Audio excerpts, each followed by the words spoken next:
Salut tout le monde, moi c'est Luis et aujourd'hui j'ai acheté un problème, j'ai acheté un Master qui ne démarre pas, Master 2.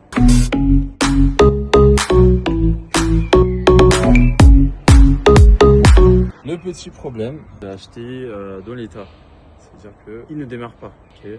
Bon, moi je suis un bricoleur, on va dire, j'aime beaucoup la mécanique. J'ai acheté cette voiture pour essayer de la démarrer, pour voir si je fais un bonne affaire ou pas. Alors, premier problème, la voiture ne démarre pas déjà. Déjà en fait, quand je l'ai acheté, on m'a donné une clé. Et en fait, je ne sais pas si vous avez déjà eu des Renault. Regardez avec moi. Quand vous mettez la clé, en fait, vous avez ici au tableau de bord, petite lumière rouge, d'accord, elle clignote. Quand vous tournez la clé, elle est censée s'éteindre. Ça veut dire que votre clé, elle est reconnue par votre voiture. Dans l'anti-démarrage, il s'enlève. Mon premier gros problème, la clé qu'on m'a donnée, la lumière elle s'éteignait pas, petit démarrage, elle me laissait pas démarrer la voiture. Donc je suis allé prendre une nouvelle clé. Une fois que j'ai fait la clé, ma petite lumière elle s'est éteinte. Deuxième problème, une fois que j'ai réussi à enlever l'anti-démarrage, j'ai passé la valise. J'ai eu plusieurs défauts, mais un plus grand défaut que c'était que la paix d'admission bloquée. Donc là on a démonté, on l'a vérifié. Il n'y a rien qui, en fait, il est comme il devrait être. On l'a testé, il n'y a aucun souci. Mais problème, la voiture elle démarre toujours pas. Alors vous allez me dire, c'est de l'essence, c'est de l'air, ceci, cela. Franchement, c'est très compliqué à déterminer une panne où la voiture ne démarre pas. L'ancien propriétaire il m'a rien dit. Il m'a juste dit la voiture elle est dans l'état. Et c'est pour ça en fait il m'a fait un très bon prix.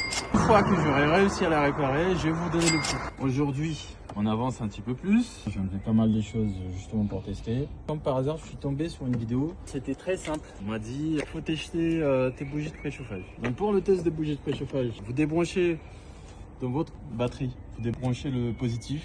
Vous laissez juste le négatif sur votre batterie. Comme ça. Vous prenez un petit fil électrique. En fait, vous venez ici dans votre bobine. La bobine des préchauffages, vous l'enlevez. Une fois que vous l'enlevez, vous prenez votre petite fil métallique. Ok, vous allez essayer de toucher la tête de la bobine. Là, je viens de brancher ma batterie, d'accord. Moi, en l'occurrence, je vais faire avec ça, mais vous faites comme vous voulez. Attention à ne pas toucher le reste du moteur, parce que sinon vous allez faire un court-circuit. Regardez bien, vous touchez la tête de votre bougie de préchauffage. Ça fait des petites étincelles.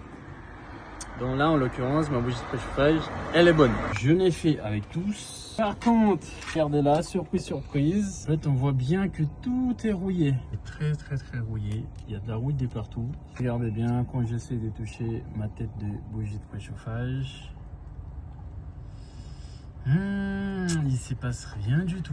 Donc, en l'occurrence, cette bougie de préchauffage, soit elle est plus bonne, soit tout est rouillé, il faut juste nettoyer un petit peu et réessayer. Alors, petit problème encore, on a tellement essayé de démarrer la voiture, on a pété le démarreur. Faites attention au démarreur. Ah bah moi je vais pas faire attention, j'ai essayé 10 000 fois. Donc là il faut que j'achète un nouveau démarreur. Essayez encore une fois et on verra tous si c'était ça la panne quoi. Voilà les amis, démarreur. Je te dis, il y a des modèles qui sont plus difficiles, hein, mais celui-là, j'ai galéré quand même un petit peu. Hein. On va te le voir là.